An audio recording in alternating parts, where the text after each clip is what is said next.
Hi, I'm Michael Repkin. I'm here at Northside Prep High School in Chicago. Welcome to the garden. This place wasn't always a garden. In fact, a little bit over there was a salt pile. And that salt definitely did not have things growing too well. But things have changed over time. Gravity here is a little bit high. But nonetheless, this space right here, students were trying to plant some stuff and it would kind of shrivel up and die. So they were making the effort. They were doing what they needed to do. It didn't matter. Things were pretty bad here.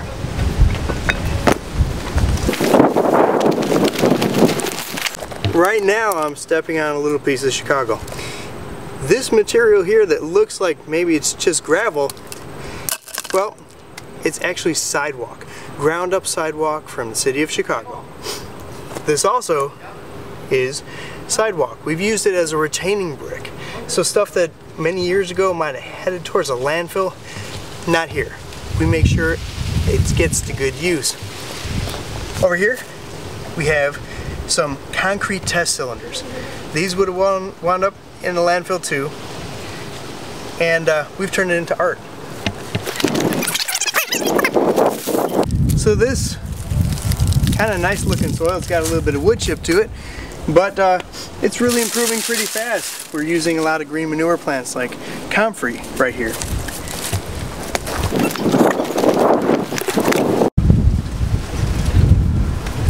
Hello again.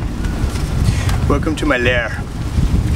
This space right here is designed to be a wall of green to envelop somebody in a little bit of life in a rather lifeless world.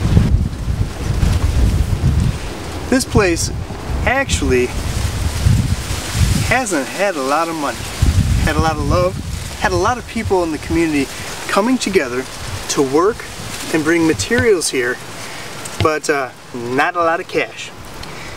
But some of the advantages of looking for unconventional materials, you find something like this, marble. Now marble is not something that you would normally put in a garden, especially at right now the prices of about $60 per square foot. But we got it. Somebody made a call. I said, yeah, I'll use it. Now we've got this, a wonderful reuse of what was once an office floor.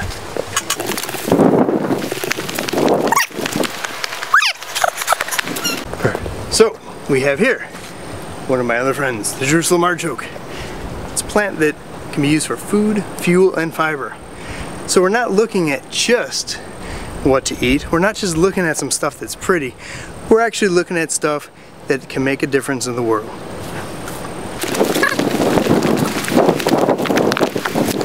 Welcome to the Malcolm Wells garden.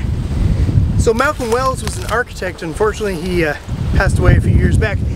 But this space is a little bit of honor to him.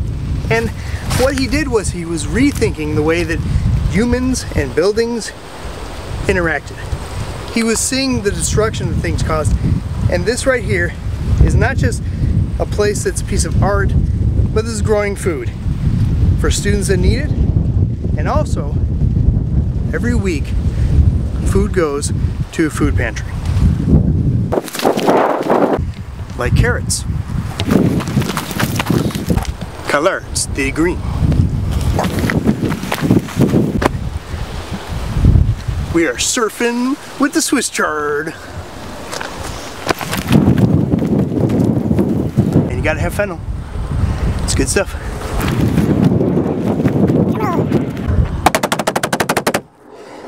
So, let's say you need a metal roof, but you don't have the budget. Well, we got our prayer answered. A metal roof had come from the sky. This was actually a hood, an exhaust hood, that blew off the roof and was deformed enough that they couldn't use it again. Well, a community member came out, who was a sheet metal worker, and turned this piece of what would have been scrap metal into a beautiful roof for our solar greenhouse.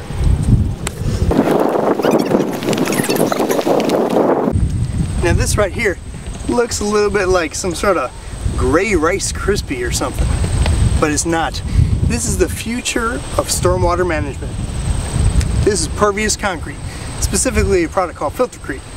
Now filtercrete could actually take just plain water, rainwater coming down from the sky, filter it, store it under the material in a rock bed, and then you could actually take it and it's almost drinking quality. What if your sidewalk could make water for you? Not too bad.